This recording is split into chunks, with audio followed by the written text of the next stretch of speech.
கோவிலினுடைய நாங்கள் இன்னும் சொல்ல போகிறது, கோயில்களை விட்டு அரசாங்கம் வெளில வரணுன்றது தான். அரசாங்கத்திற்கு, அதுவும் குறிப்பாக இந்த இறை நம்பிக்கை இல்லாத அரசாங்கம் கோயில்களை விட்டு வெளில வர வேண்டும். கோயில் நிதி அறம் சார்ந்த பணிகளுக்கு பயன்படுத்த வேண்டும்.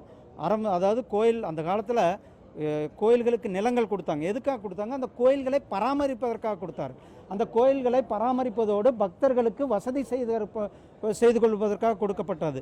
அப்படி தான் பல கோயில்களுடைய பல ஏக்கர் நிலங்கள், பல லட்சக்கணக்கான ஏக்கர் நிலங்கள் இன்றைக்கு கோயில்கள் இடத்துல இருக்கிறது. எல்லாமே முன்னோர்கள் கோயிலை பராமரிப்பதற்கும் பக்தர்களுக்கு வசதிகள் செய்து கொடுப்பதற்காக கொடுக்கப்பட்டது.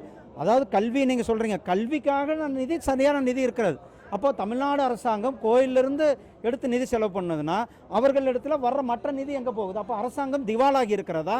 அரசாங்கத்தினுடைய நிதி நிலைமை இல்லையா? அரசாங்கத்துக்கிட்ட சரியான நிதி நிலை இல்லாதனால அவர்கள் திமுக அரசாங்கம் இதில் நிதி எடுத்து பள்ளி கல்லூரிகள் கட்ட வேண்டிய சூழ்நிலைக்கு தள்ளப்பட்டிருக்கிறார்களா என்பதெல்லாம் பார்க்க வேண்டிய இருக்குது. அதனால் கோயில்களினுடைய சொத்தை, கோயில்களை நிர்வகிப்பது அறம் சார்ந்தவர்கள், சான்றோர்கள், இறை நம்பிக்கை உள்ளவர்கள் செய்ய வேண்டும். அரசாங்கம் கோயிலை விட்டு வெளியேற வேண்டும் என்பதுதான் என்னுடைய கோரிக்கை.